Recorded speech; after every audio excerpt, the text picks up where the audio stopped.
Bonjour à tous. Aujourd'hui, nous allons explorer deux des concepts les plus fondamentaux de notre existence, le temps et l'espace. Mais que se passe-t-il si ces notions, que nous considérons comme des aspects inébranlables de la réalité, ne sont en réalité que des constructions programmées dans une simulation? Si notre monde est une simulation, le temps et l'espace pourraient être des paramètres ajustables, des illusions créées pour donner un cadre à notre expérience. Ce chapitre plonge dans les implications de cette idée, en explorant comment notre perception du temps et de l'espace pourrait être manipulée, et ce que cela signifie pour notre compréhension de la réalité. Le temps est généralement perçu comme linéaire, une flèche allant inexorablement du passé vers le futur. Mais si notre réalité est une simulation, le temps pourrait être bien plus flexible qu'il n'y paraît. Ce chapitre explore l'idée que le temps pourrait être programmé pour suivre une certaine direction, ou même être bouclé, permettant des répétitions ou des réinitialisations de la simulation. Imaginons un scénario où le temps peut être manipulé par les créateurs de la simulation, permettant de revisiter, réajuster ou réécrire des événements historiques.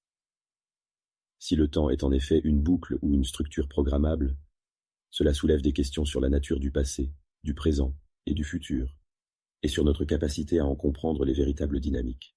L'espace, tel que nous le percevons, semble être une vaste étendue continue, mais que se passerait-il s'il était en réalité une construction modulaire, composée de blocs de réalité que les créateurs de la simulation peuvent arranger et réarranger à volonté?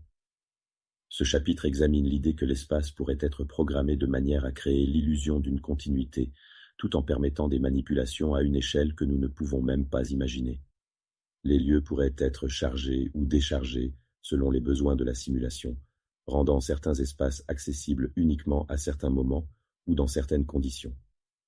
Ce concept remet en question notre compréhension des distances, de la localisation et même de la géographie, en suggérant que l'espace tel que nous le connaissons pourrait être entièrement artificiel. Les paradoxes temporels et spatiaux, comme ceux décrits dans la science-fiction, pourraient être plus que de simples curiosités théoriques. Dans une simulation, ces paradoxes pourraient en réalité être des anomalies programmées, des bugs dans le système ou des caractéristiques intentionnelles pour tester les limites de la réalité simulée. Ce chapitre explore des exemples célèbres de paradoxes, tels que le paradoxe du voyage dans le temps, et les réinterprète à la lumière de la théorie de la simulation. Si ces anomalies sont intégrées dans la programmation de la réalité, elles pourraient révéler les limites de notre monde simulé et offrir des indices sur la véritable nature de notre existence. Les distorsions de la réalité, comme les mirages ou les illusions d'optique, pourraient être vues comme des manifestations directes de la flexibilité du code qui régit notre monde simulé. Ce chapitre examine comment ces phénomènes, souvent perçus comme des erreurs de perception, pourraient en fait être des effets délibérés, intégrés dans la simulation, pour tester notre compréhension de la réalité. En manipulant notre perception de l'espace et du temps, les créateurs de la simulation pourraient jouer avec notre sens de la normalité, créant des moments où les lois de la physique semblent se courber ou se rompre. Ces distorsions pourraient être des fenêtres sur les mécanismes sous-jacents de la simulation, nous offrant un aperçu de la complexité du code qui structure notre monde. Si le temps et l'espace sont des constructions programmées, cela soulève une question fascinante. Est-il possible, pour ceux qui vivent dans la simulation, de manipuler ces paramètres?